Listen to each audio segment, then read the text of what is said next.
Oh, g'day friends, it's John.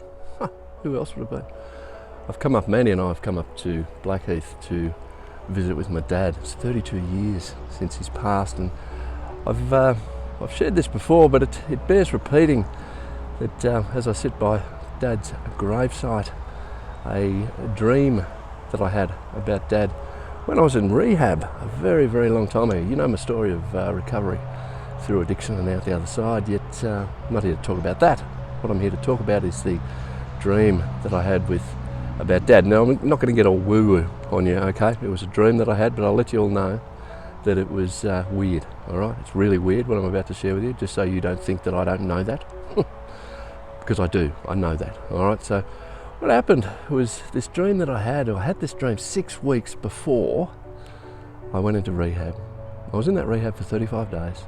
And on the 28th day, there was a big aha moment where I remember this dream, where I was in the body of a 1 or 2 year old little boy, and I was with Dad, and he was holding me in his arms, and he had his hand underneath my bum, and he had my head tucked into his shoulder, and I could smell him. A little bit of backstory about Dad. He was 52 years old, a little bit younger than I am now, when I was born. And he was very stoic, very standoffish, and hard to get to know. And as a young boy, it was beyond my capacity to language it, but I inherently knew that I needed a good, strong male role model to be able to guide me through the vagaries of growing up. And he was just unavailable physically, always present, but mentally and spiritually unavailable. And so it was very hard to get to know. Yet in this dream, when I was being held by him as a little boy, I felt loved and I felt safe. And I felt secure, and I could smell him. I could feel his whiskers against my face. I could feel I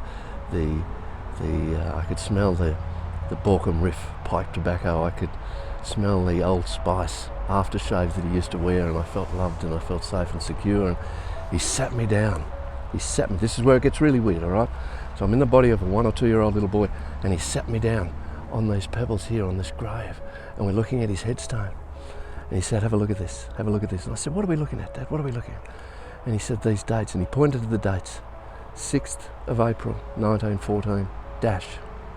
7th of May, 1991, just on that headstone right behind me there. And he said, it's that dash between those dates that all our lives amount to. Right now, yours really isn't amounting to what you know it could be. Perhaps you best be off to do what it is you know you need to do. And then he slid me back across these cold pebbles. It's it's a lovely day up here in Blackheath right now. It's only about 10 degrees though, Celsius that is, for you metrically challenged people. It's about 45 degrees Fahrenheit, and we're sitting on these cold white pebbles here. And he slid me back and he said, have a look at this, and he pointed to the headstone. It said R.I.P., rest in peace. I said, Dad, what do you mean? He said, you do not need to be dead like me to rest in peace today.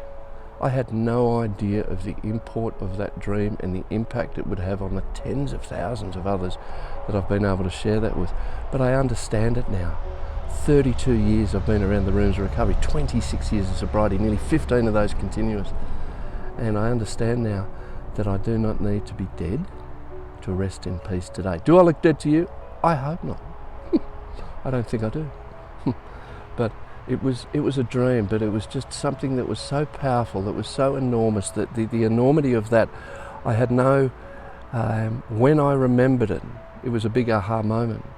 But over the years, I had that dream a long time ago now, but when I remembered it, it was just, I had no idea of the impact that it would have upon not only me, but my family and my friends. And then, you know, that outflow of speaking with tens of thousands of others, and just allowing me to remember that it is just that dash between those dates that all our lives amount to. And we don't need to be dead to rest in peace today.